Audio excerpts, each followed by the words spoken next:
Hello students, आज हम पढ़ेंगे 8वीं कक्षा का विज्ञान विषय का पहला पाठ, फसल उत्पादन एवं उसका प्रबंधन कैसे करते हैं। सबसे पहले हम सीखेंगे फसल क्या होती है। जब एक ही किस्म के पौधों को बहुत बड़े स्थान पर उगाया जाता है तो उसे क्या कहेंगे, फसल।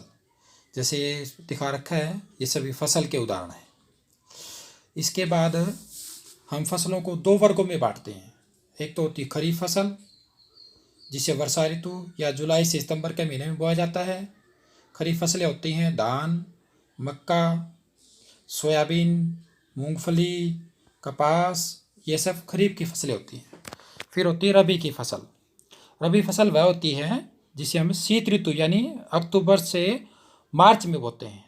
जैसे गेहूँ, चना, मटर, सरसों, ये सब रबी की फसलें होती हैं।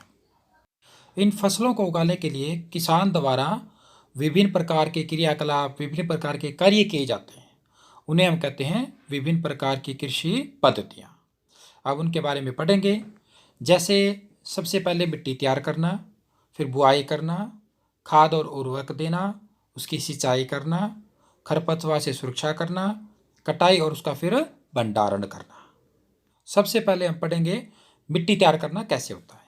मिट्टी को उलटना पलटना, उसे पोला बनाना, ताकि जो पौधे की जड़ें होती हैं वो भूमि में गहराई तक जा सके और सरलता से श्वसन कर सके।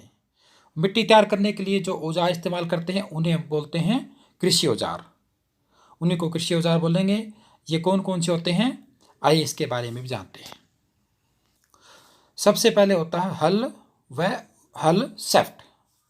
हल एक परंपरागत कृषि औजार है जो लकड़ी का बना होता है, जिसके सिरे पर लोहे की तिकोनी पत्ती होती है, जिसे फाल भी कहते हैं, और जो मिट्टी को खोदने के फाड़ने के काम में आता है। हल सेफ्ट हल का ही एक भाग होता है, एक मुख्य भाग होता है जो लंबी लकड़ी का बना हुआ होता है।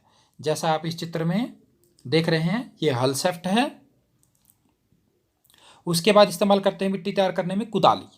कुदाली भी लकड़ी और लोहे की बनी होती है, जिसका एक सिरे पर लोहे की चौड़ी और मुड़ी हुई प्लेट होती है, जो ब्लेड की तरह मिट्टी को फाड़ने का काम करती है। कृषि पद्धति का दूसरा चरण है बुआई। अच्छे बीजों का, स्वस्थ बीजों का चयन करके मिट्टी में उसको बोया जाता है। बुआई के लिए भी विभिन्न प्रकार के औजार इस्तेमाल किए जाते हैं। पहले परंपरागत औजार, जैसे एक कीप के आकार का हल के आकार का होता था, जिसके अंदर पाइप लगे होते थे। पाइप से बीज भूमि के अंदर चले जाते थे। वो एक परंपरागत औजार था।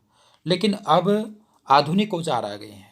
कृषि में बीज बोने के भी आधुनिक औजार, जिसे हम सीड ड्रिल बोलते हैं। ये ट्रैक्टर द्वारा चलता है, ये बैलों द्वारा नहीं खींचा जा सकता, ये ट्रैक्टर द्वारा चलता है, और इसके द्वारा समान दूरी पर बीज और अधिक गहराई पर उगा दिए जाते हैं, बो दिए जाते हैं।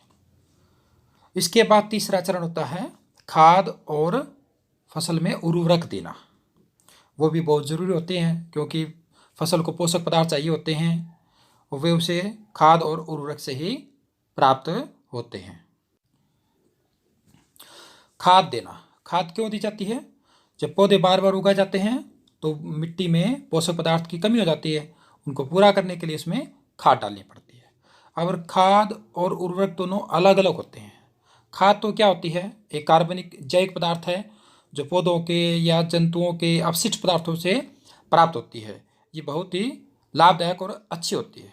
इसके अतिरिक्त उर्वरक जो है वो रासायनिक पदार्थ होता है जो फैक्ट्रियों में तैयार होता है, जैसे urea, ammonia, sulphate, super phosphate, potash, ये सभी उर्वरक के उदाहरण हैं। खाद जो कार्बनिक पदार्थ है वो हमारे लिए अच्छी फायदेमंद होती है, क्योंकि इससे मिट्टी में जल धारण क्षमता बढ़ती है, मिट्टी भुरी भुरी और सरंद हो जाती है, मिट्टी का गठन भी अच्छा हो जाता है, उसमें सुधार हो जाता है। इसके अतिरिक्त उर्वरक से हमें हानियाँ भी होती हैं। उसमें क्या होता है, उर्वरक से मिट्टी की उर्वरता में कमी आ जाती है और जल भी प्रदूषण उससे बहुत ज़्यादा होता है। कृषि पद्धतियों का चौथा चरण है सिंचाई। फसल में एक निश्चित अंतराल पर बार बार पानी देना उस फसल की सिंचाई कहलाता है। अब सिंचाई के भी ऐसे ही परंपरागत तरीके होते हैं और आधुनिक तरीके भी हैं। सबसे पहले हम परंपरागत तरीके, जैसे सबसे पहले मोट के द्वारा फसलों को पानी दिया जाता था। एक कुआं होता है, कुएं में से पानी निकाल कर डाल दिया जाता है। ये रहट है, रहट के द्वारा भी फसलों को पानी दिया जाता था। ये चेन पंप है, चेन से एक पंप को खींचा जाता है, पानी को कुएं से निकाला जाता है। और ये बिल्कुल परंपरागत तरीका डेकली, इससे भी फसलों को सींचा जाता था।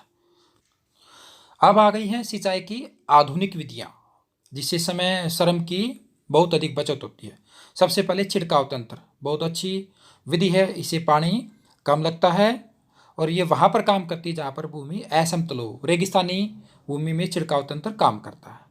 ड्रिप तंत्र, ड्रिप तंत्र ये फलदार पौधों, बगीचों आदि को पानी देने के लिए बहुत अच्छी है और उन क्षेत्रों के लिए ये विधि वरदान है जहाँ पर पानी की बहुत ही ज़्यादा कमी होती है, क्योंकि इसमें पानी बहुत कम लगता है। पानी सीधा पौधों की जड़ों में बूंद बूंद करके गिरता रहता है और पौधे उसका इस्तेमाल करते रहते हैं। पानी की बचत होती है और जहाँ पानी कम होता है वहाँ के लिए बहुत ही। पांचवा चरण है खरपतवार से सुरक्षा। जब हम फसल उगाते हैं तो उसके साथ साथ अनावश्यक पौधे उगाते हैं, उनको भी निकालना अति आवश्यक है, उसे निराई कहते हैं। और खरपतवार को रसायनों द्वारा भी नियंत्रित किया जा सकता है ताकि वे दोबारा पैदा ना हो खरपतवार। छठा चरण है हमारा कटाई। जब फसल पक के तैयार हो जाती है तो उसको काटा जाता है दरातियों के द्वारा और मशीनों के द्वारा। पहले दरातियों के द्वारा काटा जाता था, लेकिन आजकल मशीनें आने लगी हैं जो काटती भी हैं और साथ साथ दाने भी अलग निकालती हैं। उसे बोलते हैं कंबाइन मशीन। जैसे कि आप देख रहे हैं ये कंबाइन मशीन है, ये काटती भी है और भूसे और दाने को भी अलग करती है। सातवां चरण है हमारा भंडारण। ये बहुत ही मुख्य चरण है। फसल तैयार है हमारी, हमने दाने अलग कर लिए, लेकिन उसको नमी से, कीटों से, चूहों से और अन्य सूक्ष्म जीवों से भी बचाना बहुत ही ज़रूरी है। उसको भंडारित करना बहुत ही ज़रूरी है। पहले तो बोरों में छोटे स्तर पर भंडारित किया जाता था, लेकिन अब अनाज की पैदावार अच्छी होने लगी, ज़्यादा होने लगी, इसलिए उनको भंडारित करने के लिए बड़ी बड़ी अन्न साइलों में, ये अन्न साइलें हैं, उनमें उनको भंडारित करना पड़ता है। इसमें रसायनों का छिड़काव भी करना पड़ता है ताकि ये खराब ना हो। धन्यवाद।